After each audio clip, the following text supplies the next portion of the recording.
Hello and warm greetings to all.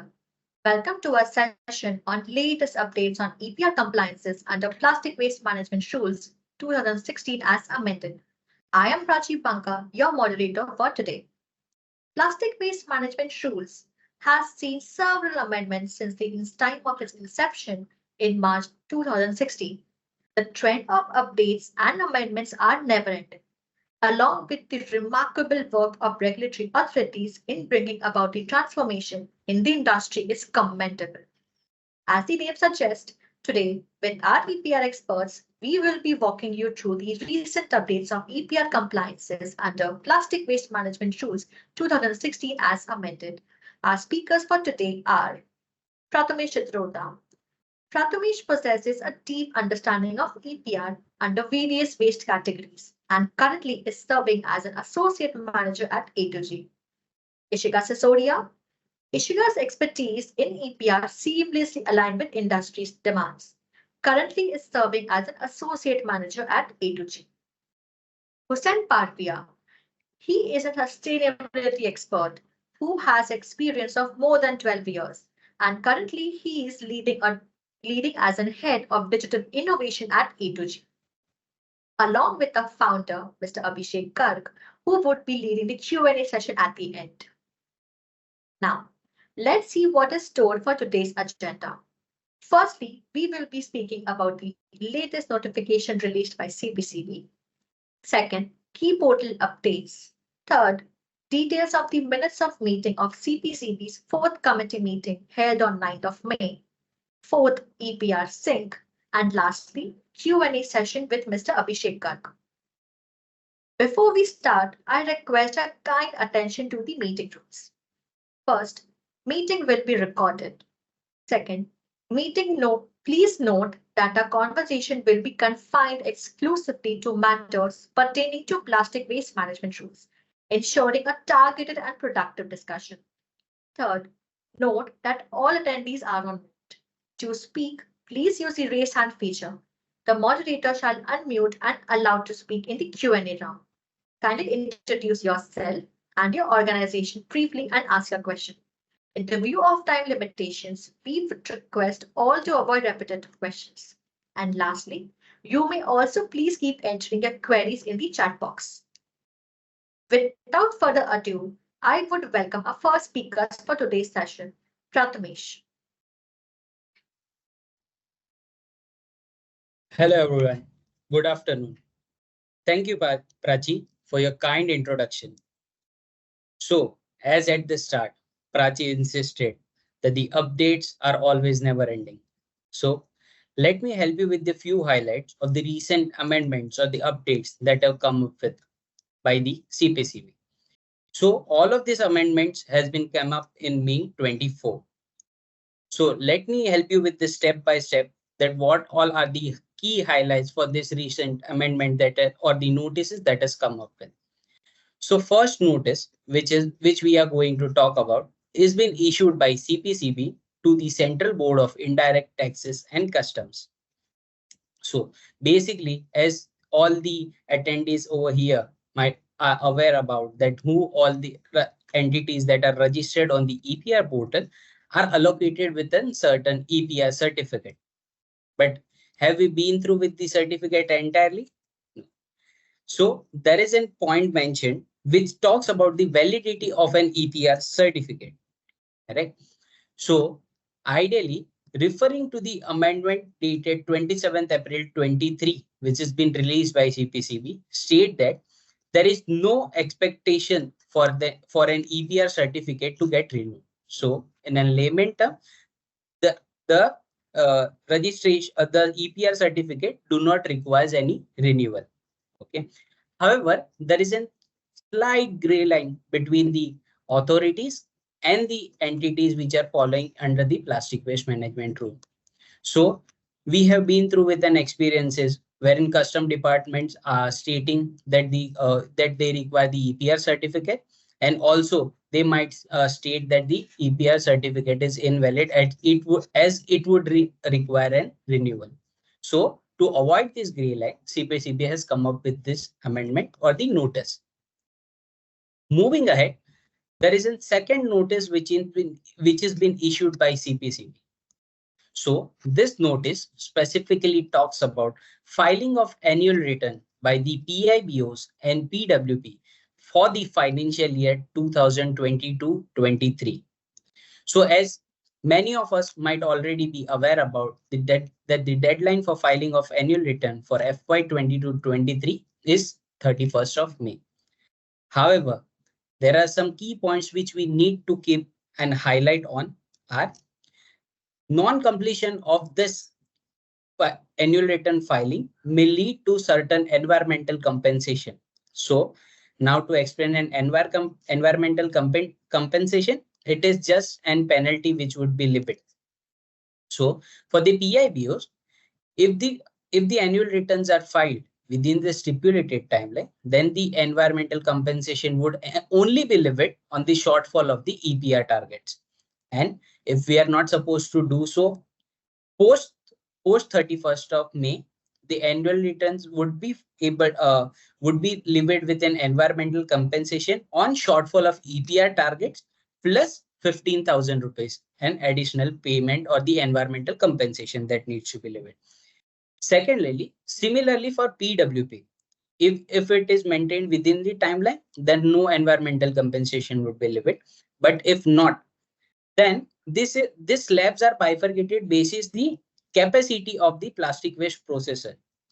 So the plastic waste processor who has a capacity of less than 2,200 metric ton would be levied with an EC of rupees 12,000.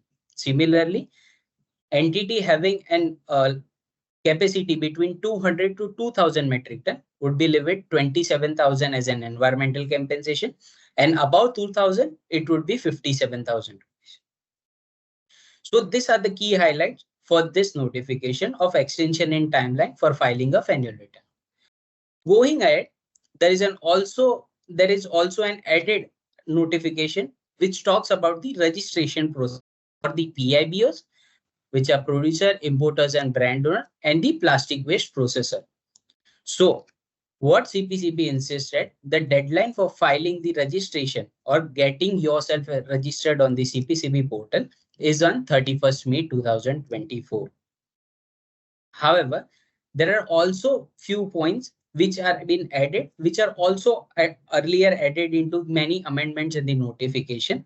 That is, CPCB must grant it, the CPCB or the PCCs, pollution controls, would only grant the consent, all the renewal of consent who are having the registration number. Secondly, producers, importers, and recyclers cannot sell their material to an unregistered entity, which we might have heard for many a times.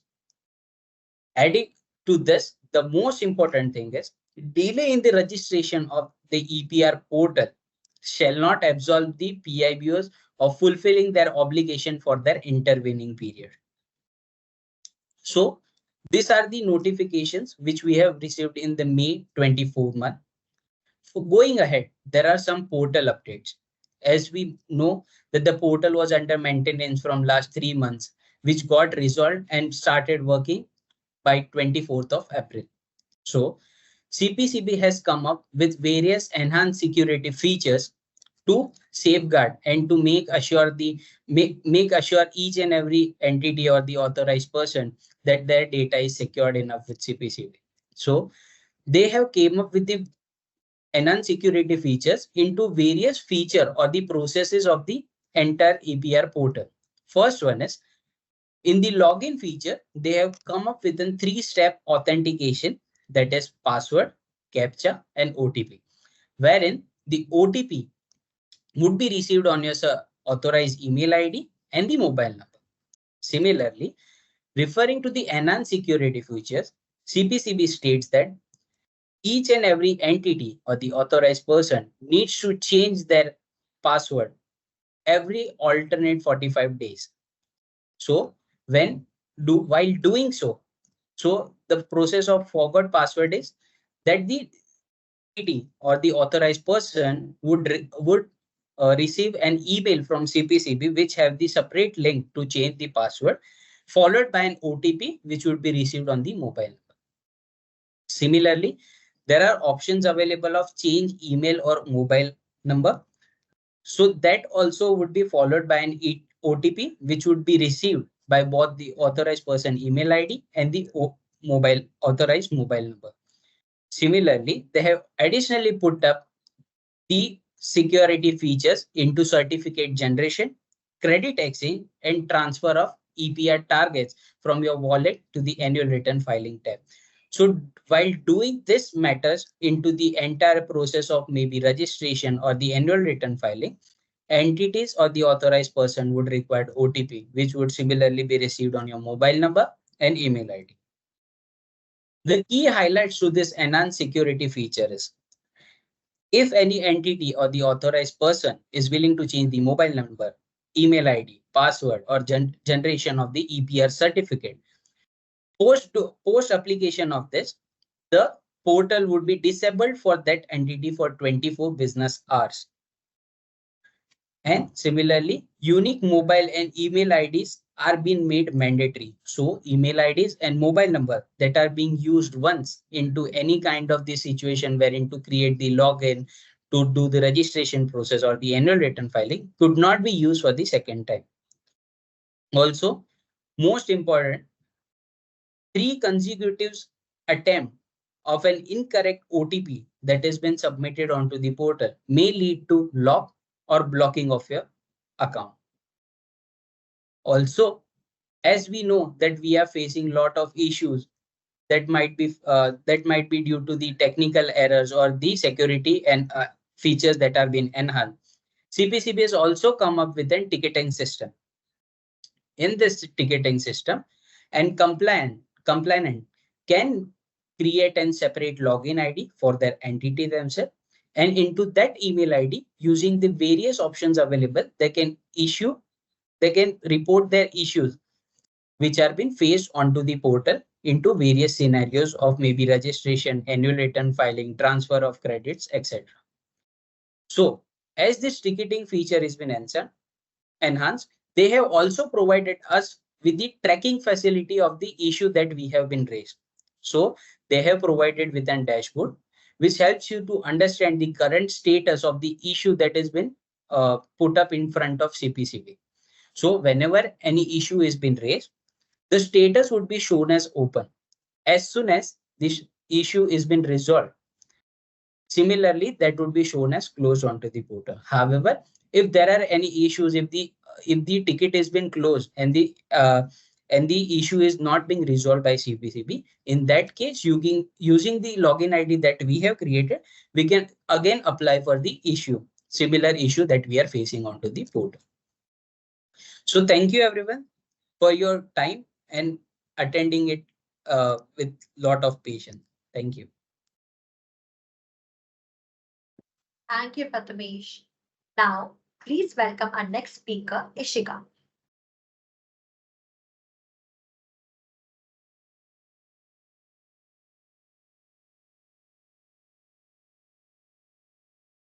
Ishika, you are on mute.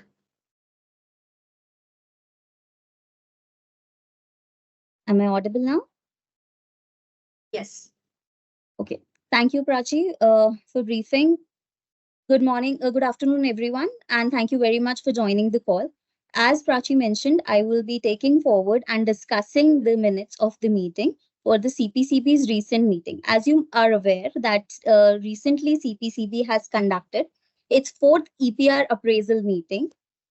As apart from MOEFCC, CPCB, and SPCB's, various government organizations such as DCPC, CPET, BIS, and associations such as IPMA and CII were also part of this meeting. During the meeting, CPCB presented an overall status of the EPR implementation in plastic waste, which covered the registration status, certificate generation and transfer status, annual return filing status. Discussions around third-party audit of registered entities, late registrations on the EPR portal, enhanced security features, and introduction to the ticketing module were also conducted during this meeting. On to the next slide, we will be discussing the several issues that were raised by the associations during the meeting, such as IPMA. proposed that the timeline for the filing of the annual return for FY 22-23 shall be extended till 30th of June.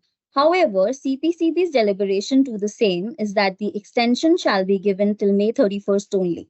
Similarly, TNPCB has also proposed for the exemption of EC leviation on the MSME producers, to which MOEFCC suggested to review the matter of EPR fulfillment and filing of annual return for MSME producers who were registered on the portal prior the amendment of 14th March 2024. TNPCB also requested for the registration of MRF as a PWP on the EPR portal for credit generation. However, CPCB has not commented anything on that request, but it kept the window to submit the registrations live till 31st May for all the PIBOs and PWPs. CII has also raised a very important concern regarding the EPR obligation fulfillment with respect to reuse and use of recycled content.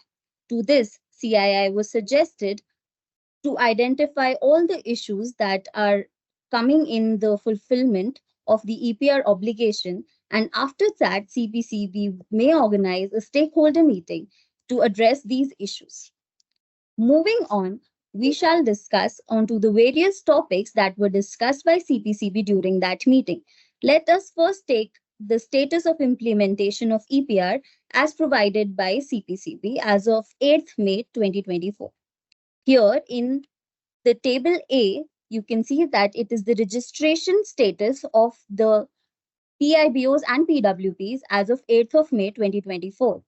Here, you can see that approximately 98% of PIBOs are registered with CPCB and close to 90% PIBOs and approximately 80% PWPs have been registered with respective SPCBs. Table B represents the certificate generation and transfer status, according to which for financial year 22-23, the total EPR target for category 1 was close to 11 lakh tons, out of which approximately 10 lakh tons have been completed, which is 88% of the total EPR target.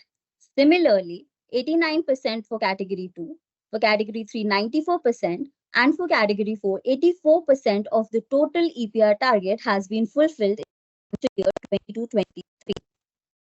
Table C here represents the annual return filing status and also the EPR fulfillment status, according to which the combined EPR target for the PIBOs for financial year 22-23 was close to 33 lakh metric tons, out of which only 28 lakh tons has been fulfilled, which is close to 85% of the total EPR target. Also, as of financial year 22-23, total PIBOs registered on the portal are close to 12,500, but only 70% of these have filed the annual return in 22-23. Moving forward,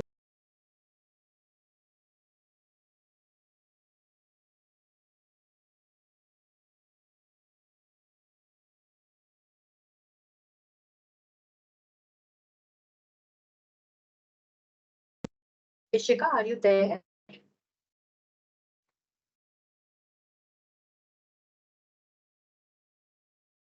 hello.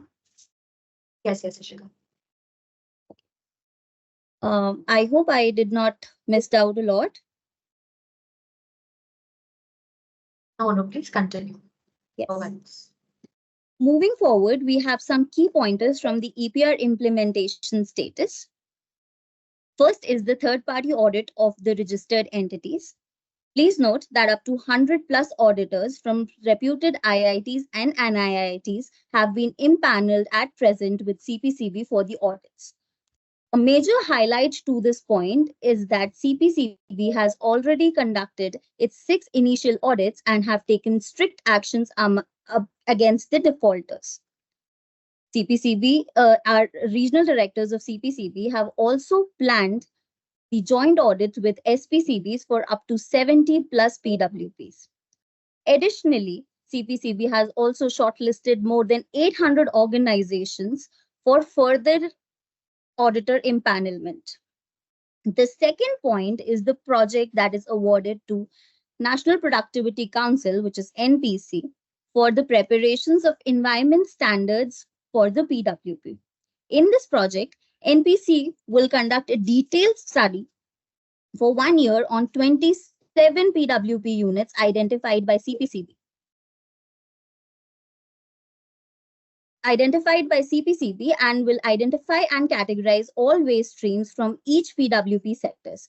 Based on this study, NPC will also provide standard conversion factors for all the categories and will recommend improvement in the processes for the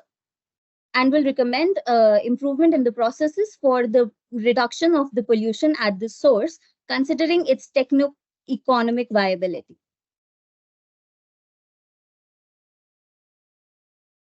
And the final point would be the late registrations on the EPR portal.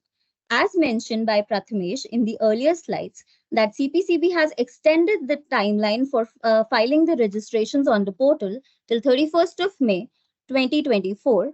However, the key highlight to this point is that late registrations shall not absolve the PIBOs from fulfilling their EPR obligations from previous years, which means that if any PIBO who have commenced its operations in the year 21 or 2022 will have to take the EPR obligations for the previous years as well. And the provisions for the same shall be made onto the EPR portal soon. Thank you. Once again, thank you all for us joining today. It was a pleasure to host you all. That's all from my side. Have a great day ahead. Thank you.